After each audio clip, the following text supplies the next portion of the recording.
تو میری بات پہ توجہ کرنا، اعلیٰ حضرت فاضل بریلوی رحمت اللہ علیہ کے زمانے میں لوگوں نے کہا کشف ثقل ہے جی، وہ کیا ہے؟ زمین چیزوں کو اپنی طرف کھینچتی ہے۔ یہ نظریہ کب بنا؟ ایک سائنسدان نہ بیٹھا تھا درخت کے نیچے، تو اس نے دیکھا کہ سیب گرا ہے تو وہ بھی زمین پہ آیا ہے، امرود ٹوٹا ہے تو وہ بھی زمین پہ آیا ہے، انار ٹوٹا ہے تو وہ بھی زمین پہ آیا ہے۔ تو کہنے لگا زمین میں کشش ہے، ہر شے کو کھینچتی ہے، اور کشف ثقل کا نظریہ بن گیا۔ اعلیٰ حضرت رحمت اللہ علیہ تک جب بات پہنچی تو آپ فرمانے لگے سائنسدان پاگل ہو گئے، سائنسدانوں کی جو اچھی بات ہوگی وہ مانی جائے گی، لیکن جو بات درست نہیں ہوگی وہ تسلیم نہیں کی جائے گی۔ آپ فرمانے لگے یہ کیا بات ہوئی کہ آدھا کلو کا سیب تو زمین نے کھینچ لیا، امرود بھی کھینچ لیا، انار بھی کھینچ لیا، اور غبارے میں 1.5 چھٹانک ہوا بھر دیا، وہ زمین سے کھینچا نہیں گیا، وہ اوپر اڑ گیا ہے۔ فرمانے لگے یہ کیسا کشف ثقل ہے؟ 1.5 چھٹانک ہوا ہوتی ہے نا غبارے میں، وہ زمین سے کھینچا۔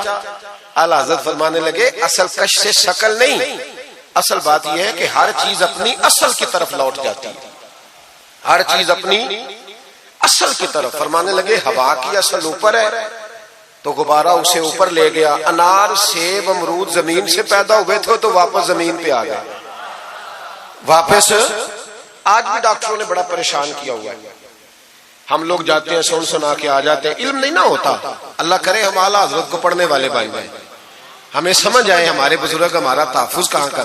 ڈاکٹر کے پاس جائیں، ڈاکٹر صاحب بچہ بیمار ہے تو ڈاکٹر صاحب کہتے ہیں کسی کو کھانسی تو نہیں گھر میں، کسی کو نزلہ تو نہیں، پہلے تو نہیں کسی کو بخار، تو پورا انٹرویو دے لیتے ہیں بھائی اس کی کیا وجہ دی، اگر ہو تو پھر کہنے لگے اگر کسی کو بخار ہو تو پھر بچے کو بھی ہو جاتا ہے، کسی کو کھانسی ہو تو بچے کو بھی۔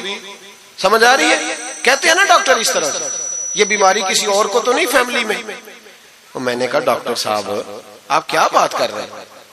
نبی پاک صلی اللہ علیہ وسلم نے فرمایا ہے کہ بیماری متعدی نہیں ہوتی، ایک سے دوسرے کو نہیں لگتی، بیماری ایک سے دوسرے کو، یہ صحیح بخاری میں موجود ہے۔ نبی پاک صلی اللہ علیہ وسلم سے ایک شخص نے کہا حضور میرے اونٹ کو خارش پڑ گئی، اور وہ جو اونٹ کھڑا ہے اس کی وجہ سے پڑ گئی ہے۔ تو کیا میرے محبوب کا سمجھانے کا انداز ہے؟ میرے کریم رسول فرمانے لگے تیرے اونٹ کو تو اس اونٹ سے خارش پڑی ہے، بتا اس اونٹ کو کہاں سے پڑی تھی؟ تیرے اونٹ کو تو وہاں سے پڑی، کیسا انداز ہے، اس کو کہاں سے پڑی؟ بندہ چپ کر گیا، کہنے لگا یا رسول اللہ اسے تو قدرتی پڑ گئی ہے۔ تو حضور فرمانے لگے پھر اسے بھی قدرتی پڑی ہے۔ ڈاکٹر کہہ رہا ہے جناب کھانسی ہے تو کھانسی لگ گئی، شوگر ہے تو شوگر۔ او بھائی سن، اگر تو یہ کہے گا نا کہ ایک سے دوسرے کو بیماری لگتی ہے، تو جس کی ماں فالج کی مریض ہے اس کے بچے اس کی خدمت کریں گے؟ جس کے باپ کے وجود پہ ریشہ پڑ جائے گا بچے قریب جائیں گے کہ ہمیں بیماری نہ لگ جائے؟ اتنی کمزور۔ ڈاکٹر کہتے ہیں کزن میرج نہ کرو بچے بیمار پیدا ہوتے، اور قوم چپ کر کے سن لیتے۔ ڈاکٹروں کو بتاؤ کہ ہم ڈاکٹروں پر ایمان نہیں لائے، اللہ رسول پہ لائے ہوئے، ہمارا ایمان اللہ رسول پہ ہے، ڈاکٹر پہ نہیں ہے۔ جو صحیح بات کرے گا ڈاکٹر وہ مانیں گے، غلط بات نہیں تسلیم کریں گے، یہ میرے اعلیٰ حضرت کی فکر ہے۔ ڈاکٹر کہتے ہیں کزن میرج نہ کرو بچے بیمار پیدا ہوتے ہیں، تو مولا علی اور حضرت فاطمہ کا رشتہ کیا ہے؟ نبی پاک صلی اللہ علیہ وسلم نے خود اپنے سگے چچا کی بیٹی جناب ام ہانی کو دعوت نکاح دی تھی۔ کزن میرج میں کوئی مسئلہ ہوتا تو حضور یہ کام کرتے تھے؟ کزن میرج ہو تو بچے بیمار پیدا نہیں ہوتے، کزن میرج ہو تو بچے حسن اور حسین جیسے پیدا ہوتے۔ اس طرح کے نونہال اللہ تعالیٰ عطا کرتا ہے، ان کے طریقوں پر چلنے والے پیدا ہوتے ہیں۔ خدا کا خوف کرو۔ آپ جیسے ایک میں راول پنڈی میں تھا تو ایک بچہ کہنے لگا جی مسواک کے سائنسی فائدے بیان کر دیں، مسواک کے۔ تو میں نے کہا بیٹے سائنس اگر کہہ بھی دینا مسواک نہیں کرنی چاہیے تو ہم نے پھر بھی کرنی ہے، ساری سائنس کہے نہ کرو تو ہم پھر بھی مسواک، اس لیے کہ مسواک کرنا میرے مصطفیٰ کا طریقہ ہے صلی اللہ۔ اعلیٰ حضرت نے عقیدہ توحید مضبوط کیا۔ ایک اور چکر ہے بابا جی کا، بابا جی سرکار جو ایک مہینہ نہ نہائے وہ چھوٹا بابا، اور جو 6 مہینے غسل نہ کرے وہ بڑا بابا۔ بابا جی کو نماز نہیں سیدھی آتی اور بابا جی سرکار بنے ہوئے، حال ہی کوئی نہیں، جو لا کے کھاتے پڑ گئے۔ اور بابا قسمت کا حال بتا رہا ہے، دروازے پہ روٹیاں مانگنے آتے ہیں، قسمت کا حال بتاتے ہیں، اپنی اتنی خراب ہے کہ مانگتے پھر رہے، اور قوم بیچاری ہاتھ دکھا رہی ہے، حال بتا رہی ہے، اپنا یہ بیڑا غرق ہوا۔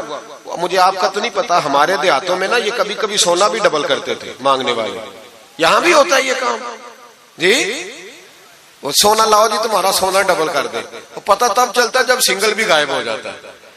باووں کے لگ گئے، پھوکوں پہ لگ گئی. مجھے ایک شخص کرامت سنانے لگا، کہنے لگا میرے حضرت صاحب کے پاس لوگ دور دور سے دم کرانے آتے ہیں.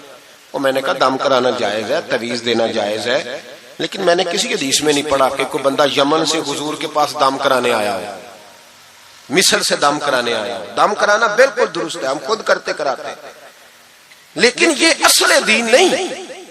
نبی پاک کے پاس نہ کوئی شام سے تعویذ لینے آیا نہ دم کرانے آیا. رسول پاک کے پاس تو جو بھی آیا کرتا تھا نبی پاک کا دین ہی سیکھنے آتا تھا. تو دین کی بات کر، دم درود کی نہ سنا. یہ تو ضمنی بات ہے، یہ تو ذیلی بات. اعلیٰ حضرت دروازے پہ کھڑے تھے، ایک بابا مانگنے والا آ گیا. اعلیٰ حضرت سے کہنے لگا 10 روپے دو ورنہ آپ کا مکان الٹ دوں گا. یہ نفسیاتی قبضہ کر لیتے ہیں. تو ماں بھی بڑیری کہتی ہے دے دو کہیں واقعی نہ الٹ دے. اعلیٰ حضرت نے یہ عقیدہ نہیں ہمیں سکھایا کہ ہم رسیوں سے ڈرتے پھریں. اتنا کمزور ایمان، لوگ اپنے سائے سے ڈرنے لگ گئے. بابا جی کہہ گئے، اور چھوڑ بابا جی کے منہ سے کون سا قرآن حدیث نکلتا ہے، بس کر دے. کس چکر میں قوم کو ڈال دیا. اعلیٰ حضرت رحمت اللہ علیہ دروازے پہ کھڑے. فکر رضا سے مینار ہے نا، تو سنو پھر فکر رضا کیا ہے. سنو پھر یہ رضا کے نیزے کی مار ہے کہ عدو کے سینے میں غار ہے، کسے چارہ جوئی کا وار ہے کہ یہ وار وار سے پار ہے. اعلیٰ حضرت رحمت اللہ علیہ دروازے پہ کھڑے تھے. بابا جی آ گئے، کہنے لگے 10 روپے دو. 10 روپے کا معنی اس زمانے میں یہی تھا جو آج 10,000 کا معنی ہے. 10,000 مانگ لیا. کہنے لگا دو نہیں تو مکان الٹ دوں گا. اعلیٰ حضرت فرمانے لگے تو 10 کے 20 مانگ، میں دینے کو تیار ہوں، پر مکان الٹنے والی بات غیر شرعی ہے، یہ واپس لے لے. شریعت تجھے یہ کہنے کی اجازت. میری باتوں کی سمجھ آ رہی ہے آپ حضرات کو؟ وہ کہنے لگا نہیں میں نے الٹ دینا ہے. اعلیٰ حضرت کی والدہ بوڑھی عورت اندر سے بولی، کہنے لگی احمد رضا دے دو، فقیروں سے نہیں الجھتے. تو اعلیٰ حضرت فرمانے لگے اماں جو سچا فقیر ہو میں تو اس کے قدموں میں بیٹھنے کو تیار ہوں، پیر چومنے کو تیار. ہم تو نسبتوں پہ مر مٹنے والے لوگ، لیکن بات وہ کرے جو رسول اللہ کی شریعت اجازت دیتی ہے. جس کی اجازت نہیں دیتی ہم وہ بات کرنے کی اسے اجازت نہیں دیں گے. اس نے کہا جی میں نے الٹ دینا ہے. اتنی بات ہوئی تو اعلیٰ حضرت کے جو شہزادے تھے نا چھوٹے، مفتی اعظم ہند مولانا مصطفیٰ رضا خان صاحب، وہ مکان کی دوسری چھت پر، ڈبل سٹوری مکان تھا تو اوپر والی چھت پہ کھیل رہے تھے. ان کا پیر پھسلا، وہ گردن کے بال اندر گر گئے. اندر سے شور اٹھ گیا، بچہ گر گیا. بچہ وہ فقیر بھی سیدھا ہو گیا، دیکھا نہ نہیں نہ پیسے دیے. تو شہزادے گردن کے بال گرے اوپر والی منزل سے. لیکن سنیوں کدھر کھو گئے میں اور آپ. میرے اعلیٰ حضرت کا عقیدہ سنو.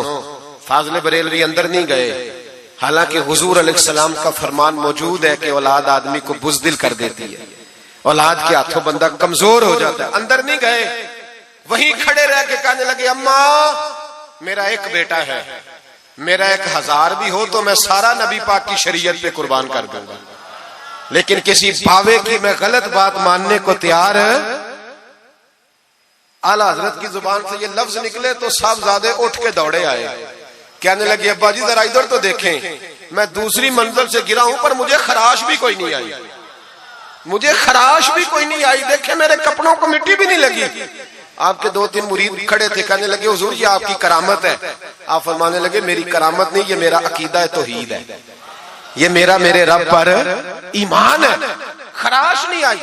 اب اس فقیر کو فرمانے لگے اعلیٰ حضرت کہ تو کہتا تھا مکان الٹ دوں گا، چل الٹنا پھر 10 روپے نہیں لینے، الٹ.